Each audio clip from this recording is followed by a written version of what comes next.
அன்பின் பரமபிதாவே, இந்த வேலைக்காக ஸ்தோத்தரிக்கிறோம். ஆண்டவரே, இந்த நேரத்தில் எங்களை கூடி வர செய்திருக்கிறீர். அதற்காக நன்றி செலுத்துகிறோம். இந்த ஐக்கியத்துக்காக நன்றி. ஆண்டவரே, இந்த நேரத்திலும் நான் பேசும் பொழுது என்னை மறைத்து நீங்கள் பேசுங்கப்பா. என் வாயின் வார்த்தையும் எங்கள் இருதயத்தின் தியானமும் உங்களுடைய சமூகத்தில் பிரீதியாக இருப்பதாக. ஆமேன். கர்த்தருடைய நாமத்துக்கு ஸ்தோத்திரம். நாம் நிர்மூலமாகாமல் இருப்பது கர்த்தருடைய சுத்த கிருபை. இந்த நாளிலும் நான் ஒரு சாட்சியை சொல்லிவிட்டு என்னோட செய்திக்குள்ளே போகலான்னு இருக்கிறேன். இன்றைய நாள்லேயும் காலையில் ஒரு புதிய திருச்சபை, ஒரு கிராம திருச்சபைக்கு என்னை செய்தி கொடுக்கறதுக்காக கூப்பிட்டாங்க. இது 4வது திருச்சபை நான் கொடுக்கறது. அந்த வித்து போட்டது அண்ணன்மாருக்கு நன்றி செலுத்துகிறேன், ஆண்டவருக்கும் நன்றி செலுத்துகிறேன். முதல்ல நம்ம சர்ச்சில் தான் நான் மெசேஜ் கொடுத்தேன், அப்புறம் அயப்பாக்கத்தில் கொடுத்தேன், அப்புறம் கண்ணகி நகரில் ஒரு பாஸ்டர் கூப்பிட்றாங்க, அப்புறம் அவங்க சர்ச்சில் இப்போ ஆரம்பிச்சிருக்கேன். இன்றைக்கி செம்மஞ்சேரிங்கிற ஒரு இடத்துல ஒரு சர்ச்சில் போய் மெசேஜ் கொடுக்க ஆண்டவர் கிருபை தந்தார். என்னுடைய சாட்சியை பகிர்ந்து கொண்டேன். ஏன்னா முதல்ல செய்தி கொடுக்கும் பொழுது என்னுடைய சாட்சியை தான் நான் சொல்கிறது வழக்கம், ஒரு இடத்துக்கு போய் முதல்ல செய்தி சொல்லும்போது. இரண்டாவதாக, லாஸ்ட்டு மந்த்து எண்டில் எனக்கு பயங்கர தலைவலினா ஒரு தலைக்குள்ளே ஏதோ ஓடுற மாதிரி ஒரு தலைவலி. அது என்னால் இப்போ டாலரேட்டே பண்ண முடியல, எனக்கு வேலையும் கான்சென்ட்ரேட் பண்ண முடியல. கிட்டத்தட்ட ஒரு 10 நாள் நான் லீவ் போட்டேன். எனக்கு இருந்த லீவெல்லாம் ஆல்மோஸ்ட் எக்ஸாஸ்ட் ஆகிற மாதிரி நிறைய லீவ் போட்டேன். எனக்கு என்ன காரணம்னு என்னால் கண்டுபிடிக்க முடியல. ஆனால் கடைசியில் என்ன பண்ணோன்னா, போய் ஒரு இஎன்டி டாக்டர்கிட்ட போய் பார்த்தோம். அப்புறம் பிரெயின்லாம் ஸ்கேன் பண்ணோம், எதுவும் இல்லை அப்படின்னு சொல்லிட்டாங்க. ஒன்றும் பிரச்சனை இல்லை, பிரெயின் ஸ்கேன் பண்ணி எதுவும் இல்லைன்னா பிரெயின் இல்லைன்னு இல்லை, அதில் ஒரு பிரச்சனை இல்லைன்னு சொல்லிட்டாங்க.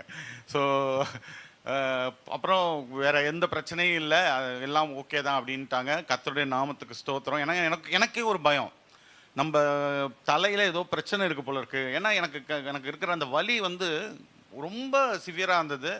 ஆண்டவரே, எனக்கு தலையில் இன்னும் பிரச்சனை இருக்கக்கூடாது அப்படின்னு நினச்சிட்டே சரி அப்புறம் என் சந்தேகத்தையும் தீர்த்தரலாம் அப்படின்னு சொல்லி போய் ஸ்கேன் பண்ணிவிட்டு ஒன்றும், அதாவது இது ஸ்பாண்டிலைட்டிஸ் எல்லாமே பண்ணோம். அதனால் எதுவும் ரிப்போர்ட் எதுவும் நெகட்டிவாக இதாகலை, பாசிட்டிவாக வரல. அதனால் அதற்காக நான் நன்றி செலுத்துகிறேன். ஸோ இந்த 2 சாட்சியை நான் ரொம்ப நாளாக சொல்லணும்னு நினச்சிட்டே இருந்தேன். இன்றைக்கி கொடுத்த சந்தர்ப்பத்திற்காக நன்றி. கர்த்தருடைய சமூகத்திலையும் நான் இன்றைக்கி என்ன வார்த்தை பகிர்ந்து கொள்ளலாம் என்று நான் தியானம் செய்தபோது ஆண்டவர் ஒரு வசனத்தை கொடுத்தார். மத்தேயு எழுதிய சுவிசேஷம் 26வது அதிகாரம் 52வது வசனம். மத்தேயு 26:52. அப்பொழுது இயேசு அவனை நோக்கி, உன் பட்டயத்தை திரும்ப அதன் உரையிலே போடு, பட்டயத்தை எடுக்கிற யாவரும் பட்டயத்தால் மடிந்து போவார்கள் அப்படின்னு அந்த வசனம் சொன்னது. அந்த வசனத்தில் நான் படிக்கும்போது, ஆண்டவரே, இந்த வசனத்தில் நான் என்ன பேசணும் அப்படின்னு சொல்லி நான் தியானம் செய்யும் பொழுது, தீமைக்கு தீமை செய்யக்கூடாது அப்படின்னு சொல்லி ஒரு ஒரு வார்த்தையை ஆண்டவர் கொடுத்தார். அப்போ நான் சொன்னேன், ஆண்டவரே, நான் இந்த வார்த்தையை நான் ஏற்கனவே பேசியிருக்கேன், தீமைக்கு தீமை செய்யக்கூடாதுன்னு நான் எங்களுடைய ஆலயத்தில் ஏற்கனவே நான் இதை பற்றி பேசியிருக்கிறேன் அப்படின்னு சொல்லும்போது ஆண்டவர் சில காரியங்களை சொன்னார். இந்த பட்டயத்தை எடுக்கிறவன் பட்டயத்தால் மடிந்து போவான் அப்படிங்கிறதுக்கு நிறைய சில வசனங்களை கொடுத்தார். அந்த வசனங்களை படித்துவிட்டு நாம் கடைசியாக இந்த பட்டயத்திற்கு பதில் ஆண்டவர் நம்ம என்ன செய்ய கொடுக்க சொல்கிறார். ஒருத்தர் நமக்கு தீங்கு செய்யும் பொழுது நம்ம திரும்பி அந்த பட்டயத்தை உபயோகித்து அவங்களுக்கு பதில் சொல்லாமல் வேற என்ன செய்யணும் அப்படிங்கிற காரியங்களை வெளிப்படுத்தினார். அதை நான் உங்களோட பகிர்ந்து கொள்ள நான் விரும்புகிறேன். ஆதியாகமம் 9வது அதிகாரம் 6வது வசனத்தில், மனுஷனுடைய தேவசாயலில் உண்டாக்கப்பட்டபடியால் மனுஷனுடைய இரத்தத்தை எவன் சிந்துகிறானோ அவனுடைய இரத்தம் மனுஷனாலே சிந்தப்பட கடவுது அப்படி என்ற ஒரு வசனம் வேதாகமத்தில் இருக்கிறது. அப்போ அதை பார்க்கும்போது மனுஷனுடைய தேவனுடைய சாயலில் இருக்க மனுஷனை ரத்தத்தால் அவனை அவனுடைய ரத்தம் சிந்த வைத்தா நாமும் அந்த யார் அதற்கு காரணியாக இருக்கிறாங்களோ அவங்களும் ரத்தம் சிந்த வேண்டியிருக்கும் அப்படிங்கிறத அந்த வசனம் சொல்கிறது. யாத்ராகமம் 21:12 ஒரு மனிதனை சாகும்படி அடித்தவன் நிச்சயமாக கொலை செய்யப்பட கடவன். வெளிப்படுத்தல் 13:10 சிறைப்படுத்துகிறவன் சிறைப்பட்டு போவான், பட்டயத்தால் கொள்கிறவன் பட்டயத்தாலே கொல்லப்பட வேண்டும் அப்படிங்கிற வசனம்.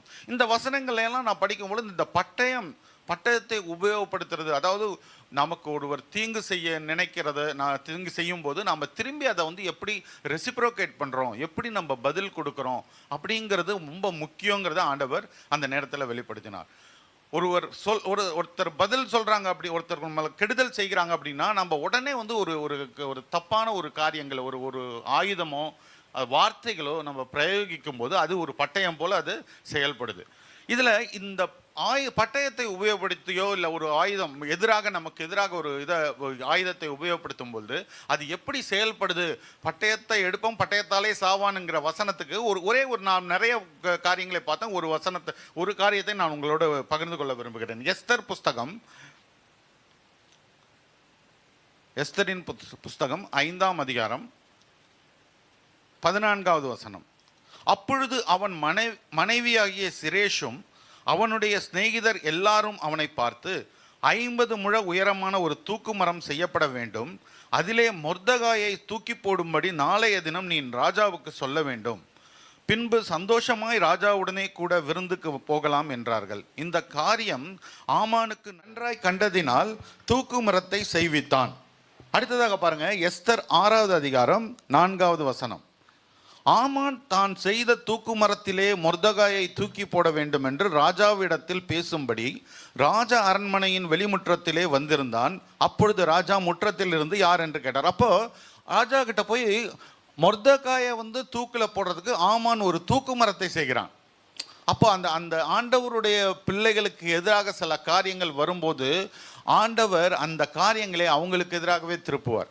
நாங்கள் ஜபத்தில் இருக்கும் பொழுது ஆண்டவர் நிறைய விஷயங்களே அண்ணன்மார்கள் மூலமாக சொல்லிடுறாரு. உங்களுக்கு எதிராக வருகிறவர்கள் அந்த காரியங்கள் அவங்களுக்கே போய் சேரும் அப்படிங்கிற மாதிரி சில தீர்க்க தரிசனங்களே கொடுத்தார். இதில் நம்ம சந்தோஷப்படுறதில்லை.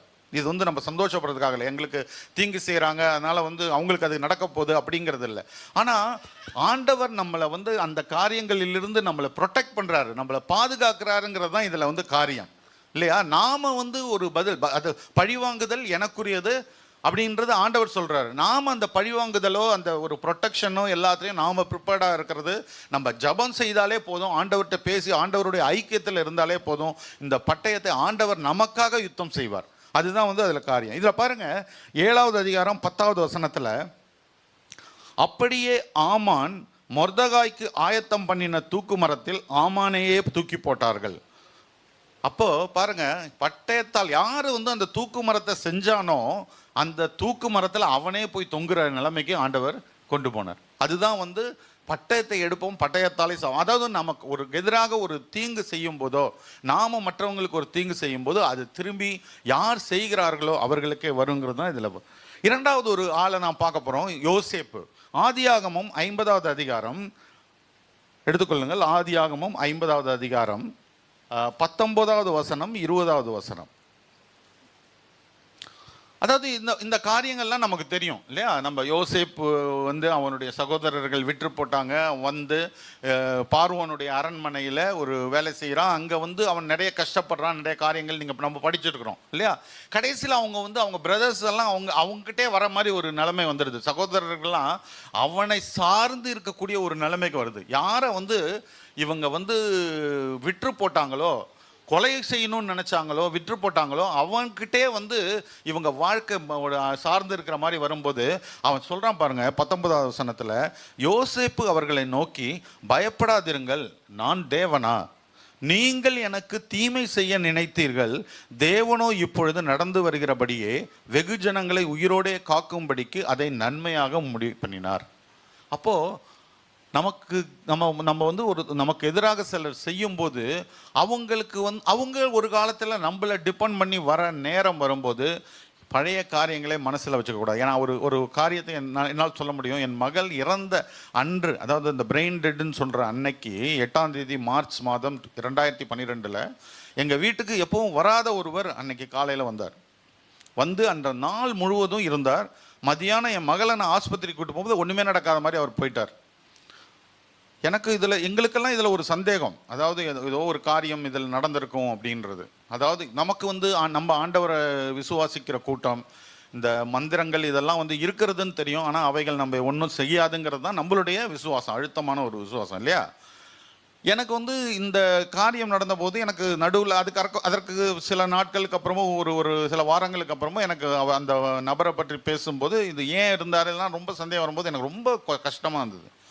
அப்போ நான் வந்து அவர் பிரபாகர் ஜெயராஜுக்கு ஃபோன் பண்ணி, என் பிரதர் இன் லாக்கு ஃபோன் பண்ணி, இந்த மாதிரி தம்பி இந்த மாதிரிலாம் எனக்கு தோணுது, இது இந்த அவன் மட்டும் இந்த மாதிரி காரியத்தை என் மகளுக்கு எதிராக ஏதாவது செஞ்சுருந்தா நான் கண்டிப்பாக அவனை என்ன பண்ணுவேன்னு தெரியாதுன்னு ஒரு ஆதங்கமாக ரொம்ப கோபத்தோட நான் அந்த வார்த்தைகள்லாம் இங்கே நான் சொல்ல முடியாது, அது பிரயோகித்து நான் ரொம்ப அதை வந்து என்னோட ஆதங்கத்தை வெளிப்படுத்தினேன். நீங்கள் நம்ப மாட்டீங்க, அதே நபருக்கு எனக்கு கிடைத்த கிட்டத்தட்ட ஒரு 30 லட்ச ரூபாய் நான் திருப்பி கொடுத்தேன். Almost 30 lakhs. அந்த ஒரு அது என்னன்னா, இது வந்து நான் ஒரு பெருமையாக சொல்லலை, ஆண்டவர் எனக்கு அந்த மன பக்குவத்தை ஆண்டவர் எனக்கு கொடுத்தார். ஏன்னா இன்னைக்கு வரைக்கும் அது வந்து அந்த நபர் தான் என்னுடைய மகளின் மரணத்தில் ஏதாவது இன்வால்வ் ஆகிருக்காரா, மந்திரம் செஞ்சாரா, அதெல்லாம் எனக்கு தெரியாது. அது நிரூபிக்கப்படலை.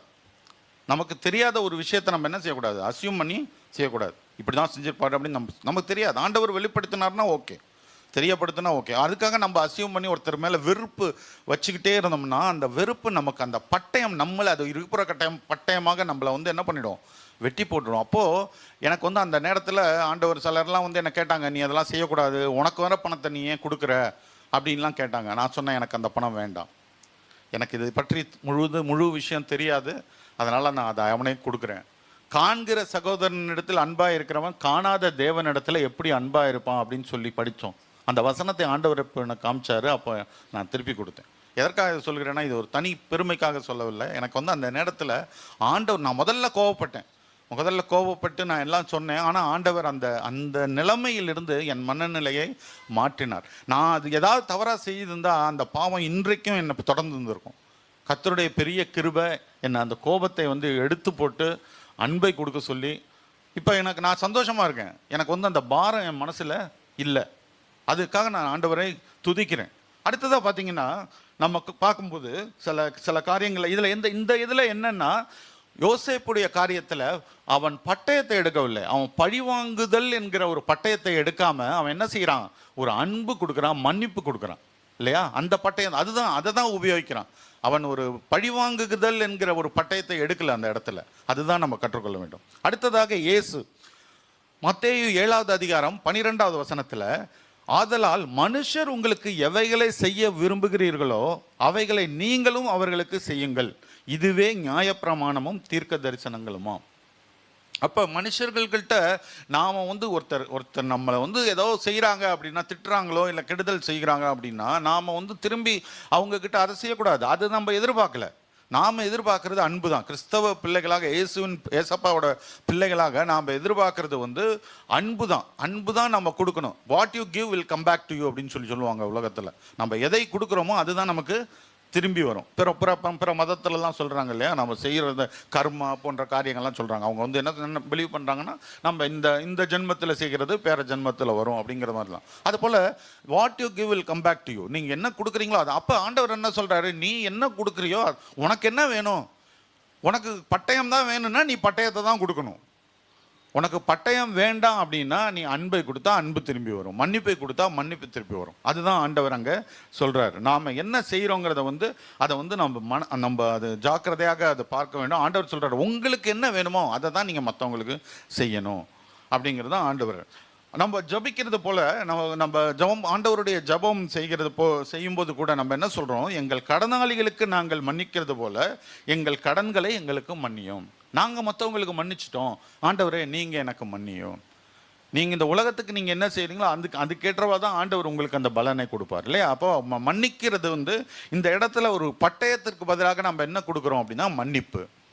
அடுத்ததாக பார்த்தீங்கன்னா 1 பேதுரு 2வது அதிகாரம் 23வது வசனம் படிக்கும் பொழுது நமக்கு ஒரு மாதிரி, நான் எப்போவுமே சொல்லுவேன், நமக்கு மாதிரி யார்? ஏசப்பா நமக்கு மாதிரி. ஏன்னா அவர் தான் வந்து இந்த உலகத்தில் வந்து ஒரு மனுஷ ரூபத்தில், மனுஷனாக, ஒரு மாமிசமாக நம்மளை போலவே கஷ்டப்பட்டு இந்த உலகத்தில் வந்து அவர் மரித்து உயிர்த்தெழுந்து ஆண்டவருடைய வலது பாரிசத்தில் இருக்கிறார் அப்படின்னா அவர் தான் நமக்கு ஒரு ரியல் மாடல். வேறு யாருமே கிடையாது இந்த உலகத்தில். நமக்கு அவரை போல வேறு யாருமே மாடல் கிடையாது, ரோல் மாடல் கிடையாது. நமக்கு ரோல் மாடல்னால் யாரை சொல்லணும்? நம்ம கிறிஸ்தவர்கள்னால் ஏசாமியை தான் சொல்லணும். அவரை பற்றி சொல்லும்போது 1 பேதுரு 2வது அதிகாரம் 23வது வசனத்தில், அவர் வையப்படும் போது பதில் வையாமலும் பாடுபடும் போது பயமுறுத்தாமலும் நியாயமாய் தீர்ப்பு செய்கிறவருக்கு தம்மை ஒப்பு கொடுத்தார். அல்லேலூயா. அவரை எவ்வளவு அசிக்கப்படுத்தினாங்க ஆண்டவர். நம்ம கஷ்டத்தை வந்து குறைவா நம்ம ஃபீல் பண்ணணும் அப்படின்னா நீங்க சிலுவையை நோக்கி பார்க்கணும். சிலுவைக்கு மேல ஒரு ஒரு கஷ்டம் மனுஷனுக்கு கிடையாது. இந்த பேஷன் ஆஃப் கிரைஸ்ட்னு ஒரு படம் வந்தது பாருங்க. அந்த படத்தை என்னால் முழுசா நான் இன்னைக்கு வரைக்கும் நான் பார்த்தது கிடையாது. என்னால் அந்த சிலுவை இதெல்லாம் என்னால் தாங்கவே முடியல எனக்கு. மேபி ஒவ்வொருத்தர் ஒரு மாதிரி, ஒருத்தர் ரொம்ப எமோஷனலாக இருப்பாங்க, இல்லை வீக் ஹார்ட்டட்னு சொல்லுவாங்கல்ல. நமக்கு அதெல்லாம் சிலருக்கு வந்து கொசுவை கூட அடிக்க மாட்டாங்க, கரப்பாம்பூச்சிலாம் அடிக்க மாட்டேன். எல்லாத்தையும் பாம்பு பிடிச்சி கொண்டு போய் விடுறவங்கலாம் இருக்காங்க. நம்மலாம் பாம்பை அடிச்சிடுவோம். பாம்பை கொண்டு போய் ஐயோ அதெல்லாம் அது ஒன்று நம்மளை பண்ணாது அப்படின்னு இந்த ஃபாரினர்ஸ்லாம் சிலர் பார்த்துருப்பீங்க நீங்கள். அது நம்மளை கடிச்சாதான் நம்ம தொல்லை பண்ணாதான் நம்ம அவங்கள அதை வந்து இது பண்ணணும், கொண்டு போய் போட்டலாம். அது எதுக்கு சொல்ல வரேன்னா, நம்ம ஒரு வையப்படும் போதோ ஒரு அடிக்கப்படும் போதோ நம்ம வந்து திரும்பி ரியாக்ட் பண்ணுறோம்ல.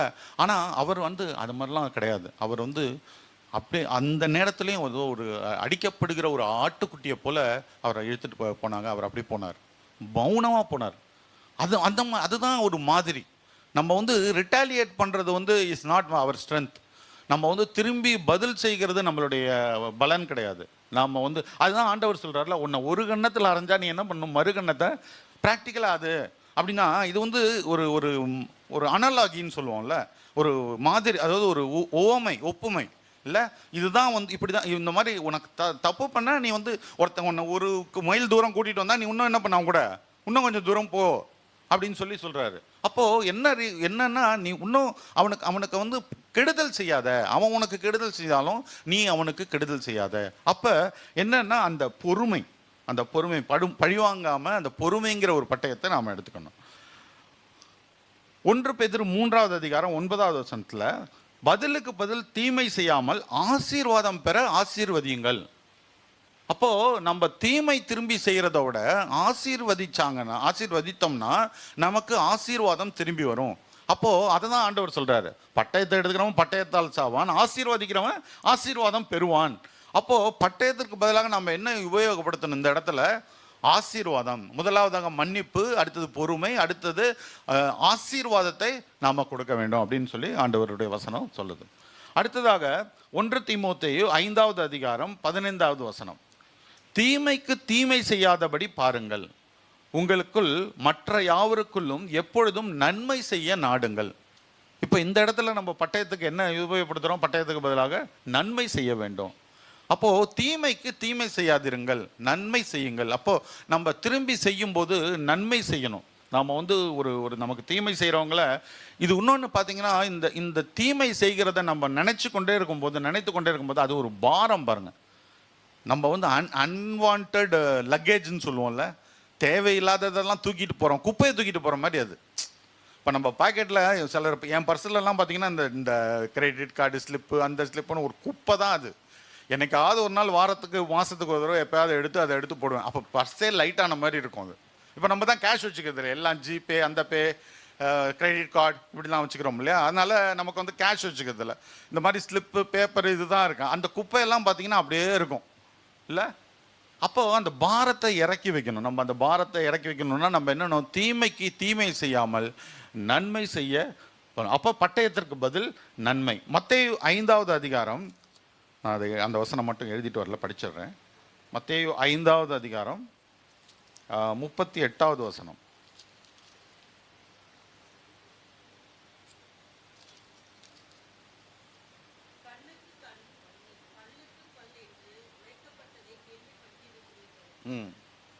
கண்ணுக்கு கண் பல்லுக்கு பல் என்று உரைக்கப்பட்டதை கேள்விப்பட்டிருக்கிறீர்கள். நான் உங்களுக்கு தீமையோடு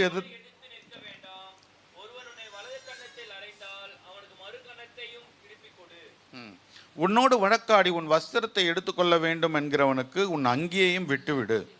ஒருவன் உன்னை 1 மைல் தூரம் வர பலவந்தம் பண்ணினால் அவனோடு 2 மைல் தூரம் போ. இதுதான் வந்து நம்ம செய்ய வேண்டியது, பொறுமை. அப்போது பட்டயத்துக்கு பதிலாக நாம் பொறுமையோடு இருக்கணும்.